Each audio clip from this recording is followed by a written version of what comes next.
안녕하세요, 레인입니다. 자, 오늘 영상에서는 소설을 하나 써볼까 합니다. 얼마 전에 이제 영국에서 아이오닉 5N 런칭을 했죠. 이제 한국에서도 전시를 지금 하고 있는지는 잘 모르겠는데 실물을 한번 보고 싶기는 해요.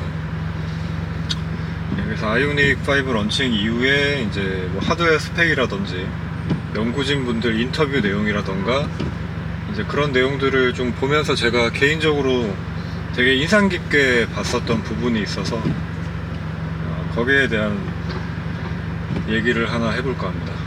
우선 이제 그 아이오닉 5N 스펙을 보고서는 제가 굉장히 이제 격세지감을 느끼게 됐던 게, 뭐 이미 이제 EV6 GT 같은 모델에서 이미 이제 뭐랄까 정지 가속 능력에 대한 부분 같은 경우에는 거의 이제 뭐 슈퍼카 영역에 올랐다라고 봐도 무방할 정도의 이 동력 성능을 보여줬죠. EV6 GT가 제로백이 3.6초던가 뭐 이 정도 나오는 걸로 제가 알고 있거든요.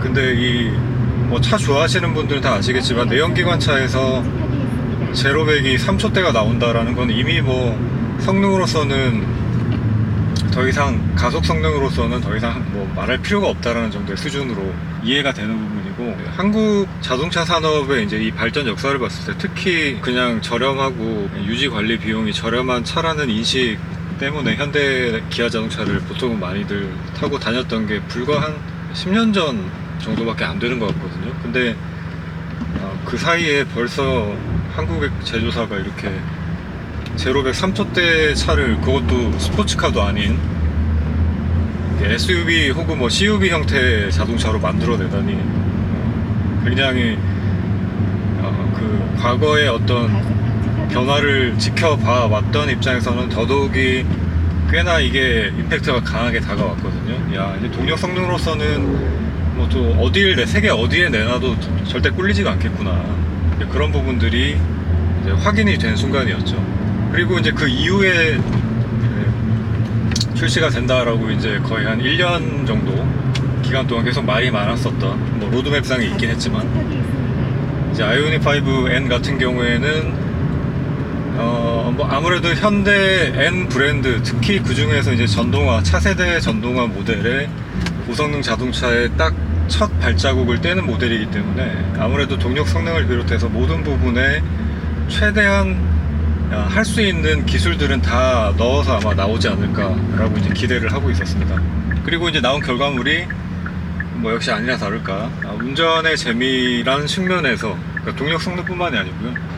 동력 성능 같은 경우에는 이제 EV6 GT 모델보다 이제 소폭 조금 더 마력이 이제 올라가서 600 마력 단위로 이제 계산을 하면은 650마력 정도가 이제 나오는 셈인 거죠. 그래서 그 650마력 정도의 이제 그 힘으로 제로백 3.5초를 기록을 하고, 최대 속도는 뭐 260km라고 이제 나와 있긴 한데, 그 부분은 뭐 전자적으로 이제 제어가 된 속도라고 생각이 듭니다. 절대적인 이제 성능상의 수치도 당연히 이제 거의 슈퍼카급 반열에 올라와 있지만, 이제 무엇보다 이제 현대 M 브랜드가 가장 주장을 했었던 그 운전 재미의 요소 중에 가장 큰 부분이 사실 이제 코너링에서 느껴지는 이제 그런 즐거움을 계속 얘기를 했었죠. 그래서 이제 뭐 벨로스타임 출시 당시부터 해서도 코너링 악동이라는 이제 별명이 붙기도 했었고, 이제 그 역할을 톡톡히 담당을 해줬었던 이제 부분이 이제 전륜 구동임에도 불구하고 이제 ELSD가 장착이 됨으로 인해서 현대에서는 이제 코너 카빈 디퍼런셜이라고 이제 불렀었는데, 그런 부분이 이제 장착됨으로 인해서 코너링 시 이제 언더스티어를 최소화하면서 조금 더 운전 재미를 느끼게 해줄 수 있는, 그래서 이제 전륜 구동임에도 불구하고 어떤 운전의 재미가 이전까지의 현대차는 물론이고 다른 전륜 구동 세단들과 비교해도 분명히 차별화될 만한 요소의 재미를 느끼게 해줄 수 있는 그런 차로 이제 나오게 된 거죠. 그 부분이 이제 팬들한테 많이 어필을 했기 때문에, 뭐 저처럼 저 같은 사람을 비롯해서 이런 코너링 재미, 운전 재미를 느끼고 싶은 분들에게 굉장히 좋은 브랜드 이미지, N이라는 브랜드의 이미지를 이제 가지고 온 것이고요. 그게 이제 연장선상이자 어떻게 보면은 차세대 펀 드라이빙 카의 큰 중요한 시작점을 찍는 이제 지점이 바로 아이오닉 5N의 이제 시작이 아닐까 싶은데, 이제 관심 있는 분들은 많이 보셨기 때문에 뭐 하드웨어 스펙이나 뭐 어떤 이 가상 사운드 실외 내외로 이제 이 출력되는 가상 사운드라든지 다양한 기능적인 커스터마이징 요소라든가 이런 부분들에 대해서는 이미 잘 알고 계실 거고, 근데 그 중에서도 제가 특별히 좀 인상이 깊고 또 현대자동차가 이제 앞으로 나가게 될 방향성에 대한 어떻게 보면은 제 나름 제 개인적으로 봤을 때 가장 큰 차별화 요소이자 가장 큰 무기가 될 것 같은 요소가 있었는데, 그 부분을 말씀을 드리려고 해요. 저는 개인적으로 가장 어떤 현대자동차의 큰 무기가 될 것 같은 부분이 어떤 부분이라고 느껴졌냐면요, 전기자동차들이 가지고 있는 약간 어떻게 보면은 고질적인 그 단점이 하나가 있죠. 이게 이제 아무래도 전기자동차 같은 경우에는 이제 고용량의 배터리를 탑재를 해야 되기 때문에 이게 뭐 주행거리를 늘리기 위해서이기도 하고, 이제 모터 출력을 크게 발휘해야 되면 해야 될수록 많은 이제 전력 소모가 뒤따라올 수밖에 없는 부분이기 때문에 이제 배터리의 어떤 물리적인 무게 증대는 피할 수가 없는 부분이고, 그로 인해서 아직까지는 이제 뭐 현대자동차는 물론이고 전기자동차인 1세대 뭐 테슬라 같은 그런 선구적인 회사들 입장에서 봤을 때도 차의 무게를 이제 경량화시키는 데는 분명히 이제 한계 지점이 존재를 합니다. 그래서 그 부분이 이제 제가 생각하는 지금 현대 자동차를 비롯한 전기차에서 가장 이제 아쉬운 부분이에요. 근데 이건 뭐 저만 그렇게 생각하는 건 아닐 거예요. 그 운전의 재미라는 게 뭐 사람마다 약간씩의 어떤 요소의 차이가 있을 수는 있겠지만, 기본적으로는 관성의 법칙을 받는 물체 같은 경우에는 가벼워야 된다고 생각을 하거든요. 무게가 많이 나가면 많이 나갈수록 관성을 거스르는 동작을 할 때마다 이 소비가 되는 에너지의 크기가 커지는 거는 어쩔 수 없는 부분인데, 이제 만약에 그걸 거스른다 그러면 이제 물리법칙을 거슬러야 되겠죠. 그래서 이제 그런 부분들로 인해서 전기자동차를 만드는 회사들이 이제 하나같이 어떤 그 무게를 경량화하고자 굉장히 많은 그 고민을 하고 있고, 전통의 이제 자동차 제조의 강자로 이제 군림을 하던 독일 차들이 지금 현재 좀 도전을 면치 못하고 있는 부분들이 이제 그런 배터리 개발 기술이라든가 뭐 모터 제어라든지 배터리 제어라든지 이제 이런 지금까지와는 다른 이제 어떤 기술들의 개발을 아직 이제 좀 따라오지 못했기 때문에 상대적으로 테슬라라던가 전기자동차 개발 회사로서는 현대차도 이제 상당히 이제 상위권에 속해 있다라고 생각을 하고 있는데, 현대차에 비해서 무게가 무거운 거죠. 그러니까 비슷한 출력이라고 하더라도 무게가 무겁고, 혹은 출력이 더 많이 나간다고 한다면 당연히 무게는 내연차 기준에서는 생각할 수 없을 정도로 무거워지는 거죠. 그러니까 기본은 거의 다 2톤이 넘어가는 모델들이 대다수라고 봐야 되는 상황인 거죠. 제가 이제 검색을 조금 해보니까 전기차 중에서 그나마 좀 가벼운 축에 속하는 차종이 뭐 볼트 EV 같은 차, 그러니까 볼트 같은 경우에는 한 1600kg 한 중후반대 정도 무게를 이제 유지를 하고 있더라고요. 물론 이제 뭐 미니 쿠퍼 EV 같은 차도 있긴 한데, 그 차 같은 경우에는 뭐 배터리 용량이 거의 볼트에 비해서도 뭐 한 3분의 2 정도, 그러니까 배터리 용량이 굉장히 작다 보니까 표기된 뭐 주행거리 같은 경우에도 한 150km 정도 수준. 그러니까 우리가 실생활에서 충전을 굉장히 빨리 그리고 편하게 할 수 있는 상황이 아니면 그 정도 주행거리다 그러면은 이건 아무래도 충전에 좀 불만이 생길 수밖에 없을 정도로 주행거리가 좀 짧다라고 느껴지는 부분입니다. 그래서 이제 그런 부분들 때문에 배터리를 줄이자니 주행거리가 짧아지고 무게가 가벼워지는 이점이 이제 그런 것 때문에 다 상쇄가 되는 거죠. 그래서 그 사이에서 전기자동차 회사들이 아마 많은 고민을 했을 것 같아요. 그러니까 배터리를 무게를 줄이려면은 차체에서 덜어낼 수 있는 건 분명히 한계가 있으니까 무게를 감량화시키는 데는 배터리의 뭐 소재를 좀 다르게 한다든지, 아니면 조금 더 뭐 제가 이제 전공자는 아니니까 정확한 명칭은 잘 모르겠습니다만은 전력 효율이 좋은 그런 배터리를 개발을 한다든지 아니면 그런 것들을 관리할 수 있는 제어 기술을 뭐 또 한 차원 높은 제어 기술을 개발을 한다거나 뭐 이런 식의 방법을 찾지 않으면 경량화는 실질적으로 좀 어려운 부분이 될 것 같아요. 그래서 그런 부분들에서 뭐 고민을 많이 아마 하지 않을 수 없었겠다라는 생각이 들거든요. 근데 이제 그런 측면에서 봤을 때 이번 아이오닉 5N에서 이제 제가 가장 인상 깊게, 서론이 길었지만 인상 깊게 봤었던 부분이 바로 회생 제동을 할 때 최대 그 회생 제동 작동 시에 0.6G라는 G포스가 걸릴 정도의 회생 제동을 걸 수 있다라는 부분을 보고, 야, 이건 진짜 거의 기적적인 일이 아닌가, 지금 현재 상황에서는 좀 그런 생각이 들었습니다. 이제 제가 그렇게 말씀드리는 이유를 지금부터 설명을 드릴게요. 마트는 다 왔는데 그 얘기는 마무리를 하고 가야 되니까 한 바퀴 돌면서 제가 말씀을 한번 드려보겠습니다.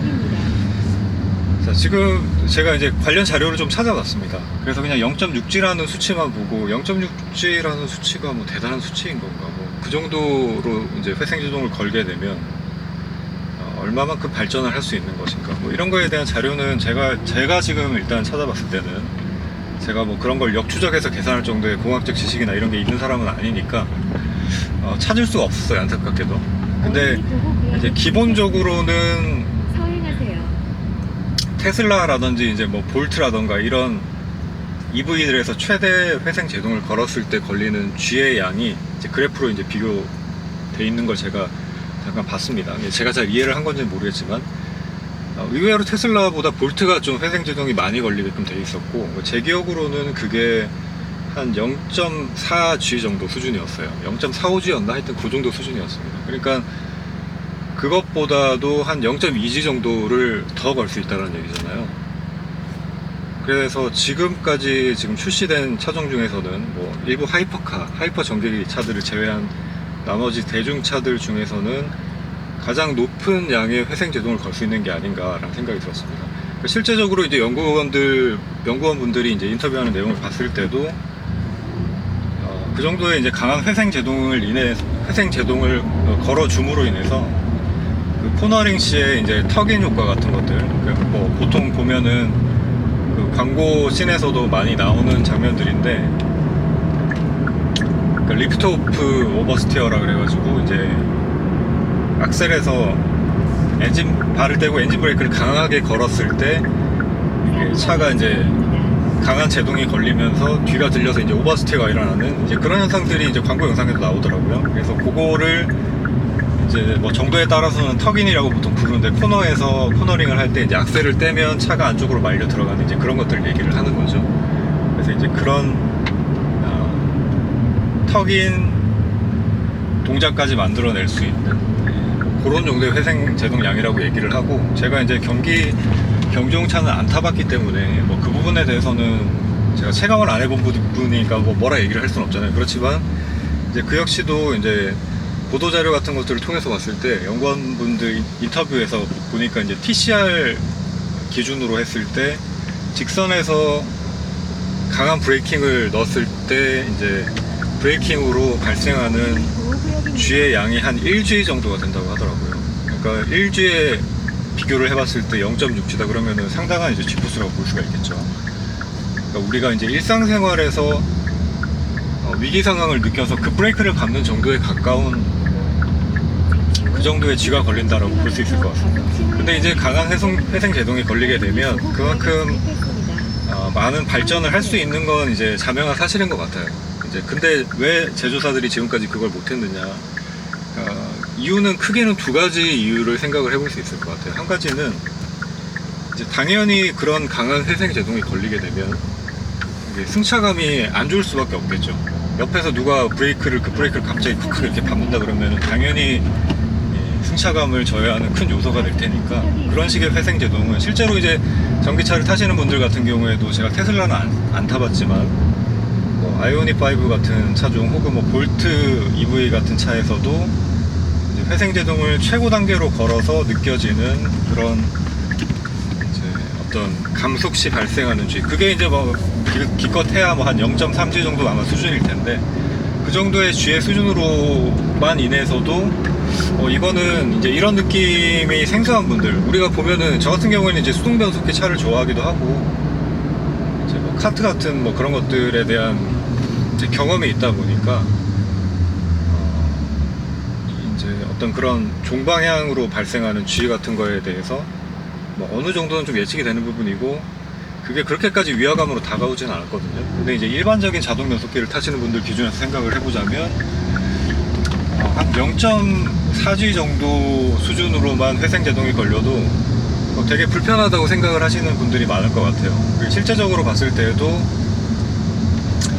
회생제동 단계가 아마 테슬라 모델들은 조정이 안 된다 그러죠. 그래서 테슬라를 타면서 불편한 점이 그 회생제동 시에 강하게 걸리는 이제 종방향 G 때문에 좀 승차감에 불편함을 느낀다, 뭐 이렇게 말씀을 하시는 분들도 있었던 것 같습니다. 그래서 이제 그런 부분들이 이제 일단 첫 번째 이유로 그렇게 승차감을 방해하는 요소가 되는 부분이고, 그게 이제 고민하는 첫 번째 이유가 되겠죠. 그래서 대다수의 회사들이 본인들이 할 수 있는 맥스 단계의 이제 회생제동을 사용을 하면 당연히 그게 이제 전비에는 이득이 되기 때문에 여러모로 주행거리를 늘리는 데는 도움이 되겠지만, 그게 승차감을 또 떨어뜨리는 요소가 되니까 단계를 뭐 0단계부터 시작해가지고 뭐 3단계, 4단계 이렇게 이제 강도를 조절을 할 수 있게 만들어 놓은 거죠.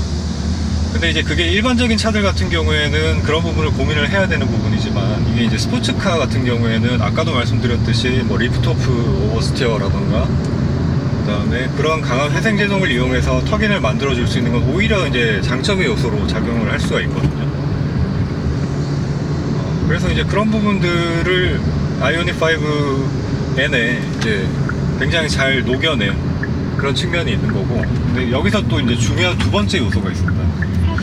다른 회사들이 왜 한 그 정도로 강한 회생제동을 못 걸었느냐, 요거는 이제 개발자 분들의 이제 말씀을 들어봤을 때는 그 정도로 이제 강한 그걸 역기전류라고 그러나요? 그러니까 전력을 다시 충전하는 식으로 이제 밀어넣게 되면 회생제동이 이제 모터의 역발전으로 배터리가 충전되는 거잖아요. 그래서 밀어넣게 되면 배터리가 그걸 못 받아들인다는 거예요. 그러니까 배터리의 어떤 성능이 좋아야 그만큼의 회생제동을 받아들일 수가 있다라는 겁니다. 그리고 필연적으로 우리가 휴대폰만 충전을 해봐도 느낄 수 있는 게, 이제 고속 충전을 하게 되면은 배터리에서 열이 나잖아요. 그래서 그런 열 제어 부분이 이제 관건이 아마 많이 됐을 것 같은데, 이번에 이제 크게 그 연구원분들도 어떤 각성이 되셨던 부분이라고 해야 될까, 이제 그런 부분들이 인터뷰에서 이제 이런 말씀을 하시더라고요. 그러니까 본인들도 이제 미리 미처 그 부분까지는 예상을 못 하신 것 같아요. 이제 가능하다 정도까지만 예상을 하시고 일단 실험을 해 보셨는데, 오히려 이제 그렇게 강한 전력을 밀어 넣었을 때 배터리가 온도가 올라가지 않더랍니다. 그러니까 이 부분이 굉장히 중요한 부분인 것 같아요. 그러니까 배터리 열 제어가 된다라는 거죠. 그러니까 강하게 밀어 넣을 수가 있다라는 의미가 또 될 수가 있는 거겠죠. 그래서 궁극적으로 저는 제가 쓰는 이 소설의 결말은 이제 어떻게 말씀을 드리고 싶으냐면, 현대자동차가 근 한 10여 년 정도의 시간 동안 지금까지 사실 어떻게 보면은 모터스포츠에서의 역사는 뭐 딱히 뭔가 성과가 없었죠. 근데 그 언제서부턴가 이제 그 WRC를 비롯해서 현대자동차가 약간 모터스포츠에서 좀 진심으로 차들도 개발하기 시작했고, 또 그게 실질적으로 양산차로 나오는 차들에도 많은 영향을 줬습니다. 그러니까 우리가 뭐 언제부터 이렇게 뭐 뉴르부르크링에서 차를 테스트하고 그렇게 했나요? 이제 그런 회사가 아니었잖아요, 현대가. 그런데 이제 그런 것들을 통해서 이렇게 맺어온 어떤 고성능 차들에 대한 이 부분들이, 근데 이제 이미 내연기관에서는 기술의 발전이 한계에 다다른 것 같아요. 그래서 뭐 경량화라던가 뭐 엔진의 동력 성능이라든지 뭐 서스펜션의 설계 기술이라든지 이제 그런 부분들이 더 이상 차별화를 만들어내기가 이제 힘든 시점이 왔고, 그로 인해서 현대자동차가 충분히 이제 많이 따라잡았음에도 불구하고 그 판도를 이제 뒤바꾸는 데까지는 당연히 이제 브랜드의 밸류 같은 것들도 있을 거고 이제 힘든 시점이었는데, 지금 이제 어떻게 보면은 플랫폼 자체가 바뀐 거라고도 볼 수가 있는 거죠. 이제 판도가 내연기관에서 이제 이 전기 모터를 기반으로 하는 전기차 시대로 바뀌는 딱 그 시점에 와 있다 보니까 그동안 쌓아왔던 포텐이 터지는 거죠. 터지면서 이 아이오닉 5N에서 이 정도로 강한 회생 제동을 넣어줄 수가 있고 또 그걸 받아줄 수 있는 배터리를 만들고 또 그걸 이제 제어할 수 있게 된 이제 그런 측면이 있는데, 이게 궁극적으로 어떤 앞으로의 차 개발 과정에 있어서의 이점이 있을까 생각을 해보면 저는 무엇보다 경량화라고 생각을 합니다. 그러니까 회생 제동을 강하게 밀어넣을 수가 있다라고 하면 분명히 이제 그 부분은 배터리 충전을 빠르게 할 수 있다라는 요소가 들어가는 거죠. 더불어서 아까 이제 미니 쿠퍼 EV를 제가 잠깐 말씀을 드렸는데, 미니 쿠퍼 EV 같은 경우에는 배터리가 한 38kW 정도 되거든요. 근데 이 38kW 정도 되는 배터리를 가지고 있는 이제 미니 쿠퍼 EV가 주행거리가 이제 그냥 재원상으로 표기된 것만 보면 한 150km 정도 주행거리예요. 근데 아까 이제 그게 볼트 EV의 한 3분의 2 정도 수준이라고 말씀드렸잖아요. 근데 볼트 EV가 한 66kWh 정도의 배터리 용량인데 주행거리가 2배가 넘는 걸로 알고 있습니다. 아까 말씀드렸던 거하고 조금 공통점이 있는 게, 회생제동이 아까 제가 테슬라보다도 볼트 쪽이 조금 더 강하게 걸리는 측면이 있다고 말씀드렸잖아요. 그래서 아마 그런 측면에서도 물론 다른 요인들이 더 많이 있을 수 있겠지만 그 늘어난 용량 대비, 그러니까 늘어난 용량 대비 더 많은 주행거리를 가지고 올 수 있었던 게 아닌가라는 생각이 들고, 그런 것들을 이제 지금 현대자동차가 보여주는 이런 강한 회생제동을 소화해낼 수 있는 배터리 기술과 어우러지게 만들어 줄 수 있다면 배터리 용량을 줄일 수 있는 거죠. 이제 앞으로 어쨌든 충전 인프라는 늘어날 거기 때문에 당연히 충전 속도가 빨라질 수 있는 측면도 있을 거고요. 배터리 용량이 줄어들면 물리적인 배터리의 용량 자체가 줄어들기 때문에 충전 속도도 다 빨라지는 거는 당연한 부분일 것 같습니다. 배터리 용량이 큰 것보다 배터리 용량이 작은 경우가 완충되는 속도가 당연히 더 빠를 수밖에 없겠죠. 그래서 그런 부분들까지 고려를 해보면 현대자동차가 앞으로의 진짜 달리는 즐거움 내지는 뭐 꼭 그런 쪽 측면만이 아니라고 하더라도 경량화가 가져다주는 굉장히 많은 여러가지 장점들이 있잖아요. 그런 장점들을 이 회생제동을 통해서 분명히 가지고 올 수 있는, 그러니까 앞으로 뭐 eGMP 플랫폼 다음 플랫폼에서 그런 포텐들이 한층 더 강화가 돼서 진정 여태까지 아마 전기차에서 무게 때문에, 이 무거운 무게 때문에 할 수 없었던 여러 가지 그런 시도들을 다음 플랫폼 정도에서 분명히 보여줄 수 있지 않을까. 이 강력한 회생제동을 무기로 삼아서 말이죠.